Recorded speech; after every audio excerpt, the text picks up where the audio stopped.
Okay, now let us talk about the bloodline of Alexander the Great briefly and Caesar Augustus, right? Now we're going to connect some dots and use critical thinking and understand what is going on and understand that these fallen angels, they have a bloodline, right?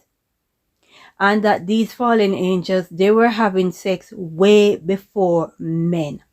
That is what caused the war in heaven, right? Now, this evidence is coming from the British Library. And what they're saying is Alexander the Great, the making of a myth. Because they've got to let you believe all of this is impossible, right? Now, to help you get better clarity, I need you to watch the movie 3,000 Years of Longing, starring Idris Elba and Tilda Swinton. Now, in that movie, there is a scene where Idris Elba's character and Tilda Swinton's character were having sex. Now, in the movie, they call it Lovecraft. Now, when you look on the scene, you see the bottom half of Idris Elba's character in the form of a snake, and the top half is in the form of a man, right? Now, someone in Hollywood knows a whole lot, and they are putting these information in front of you as if it's pure entertainment, right? But because I've seen that scene before in the supernatural, I understand what it is. Now, let us get into this evidence regarding Alexander the Great's mother and how she conceived Alexander. Now, if you go and look up history and see what Alexander the Great did, you will understand just exactly who he is and why he's so important, right? Now, let us get into this article from the British Library. Alexander the Great's parents. One of the earliest surviving accounts recorded by Greek historian Plutarch recounts that Alexander's mother, Queen Olympias, slept with snakes in her bed before she gave birth to Alexander. And that is just putting it mildly, right? She was having sex with snakes, right? The serpents were a sign of Alexander's divine origin, either from the Greek god Zeus or the Egyptian deity Ammon, who could both take the shape of a snake. Right? Now let us get into this part. Later, in 331 BCE, Alexander visited the oracle of Ammon at Siwa in the Egyptian desert. The Alexander romance records that he prayed and said, "Father Hammon, if it is true what my mother told me, that I am your son, give me a sign." And Alexander had a vision of Ammon embracing his mother, Olympias, and saying to him, "Child, Alexander, you are born of my seed." With confirmation of his divine status, Alexander was acknowledged as the son of the god Hammon, and was crowned Pharaoh. Now it makes a whole lot of sense why Alexander was crowned Pharaoh in Egypt, right? Or should we say Kemet, right? Because Alexander is indeed part of the bloodline. Now, a lot of people might find it very offensive that Alexander crowned himself Pharaoh, but it's understandable why he did it, right?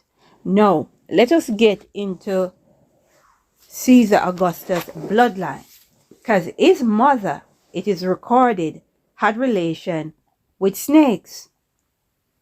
Born Gaius Octavius on the 23rd of September 63 BC. He was Julius Caesar's grandnephew.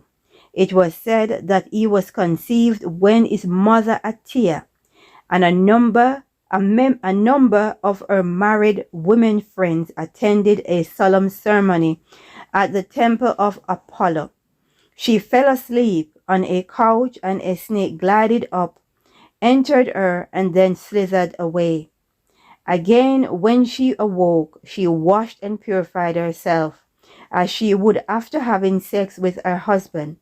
Later, a mark in the shape of a serpent appeared on her body, and from then on, she avoided going to the bath.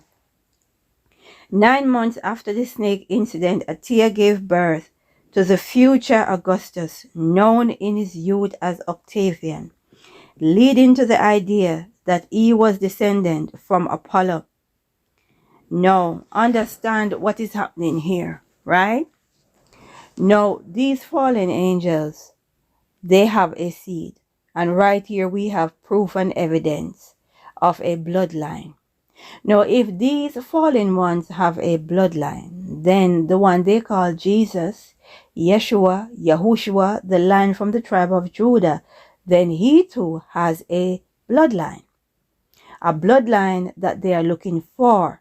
And that is why they are so invested in getting people's DNA. Because while we can trace the bloodline of the fallen, we cannot trace the bloodline of Yeshua, the Lion from the tribe of Judah, right? Because the Most High kept those cards close to his chest. Now understand the times that we're living in. Understand that you cannot take these fallen angels, these entities, for granted. You cannot take them for granted. Now, a lot of people will find it exceptionally hard to believe that so-called angels were busy having sex.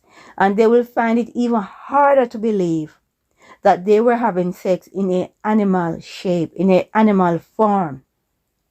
Right? But that is exactly how it was. I've seen it before. And that is exactly what this particular deity that is shaped like a snake, what he likes to do. Have sex with the daughters of man.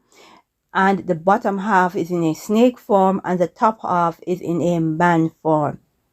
Right? It's just absolutely sad. The whole thing is just absolutely sad. They have deceived the world. A lot of people is blinded to what is happening. It's just sad. And all of this information is swept under the carpet as mythology. Right? And that is why the bestiality agenda is so important. And boy, I don't know what else to say. Because the more information I bring out, the more I connect the dots, the more they come at me. They can't kill me, but they can humiliate me. The more they come at me. But I just can't help but put the information out. Even if it's just 10 person or a maximum of 30 person that sees the information, I got to put the information out there. Right? So that you will have an idea what you're dealing with. We're living in the end times. The end times are not coming. The end times are here. Time is not our friend. It's just a matter of a few moments when all of this will come crashing down. So you need to get your house in order. You need to connect the dots, do the necessary research, and understand what you are facing. Right? It just absolutely breaks my heart what's going on and how they're allowed to get away with so much. We need to pray and say, glory be to the Most High.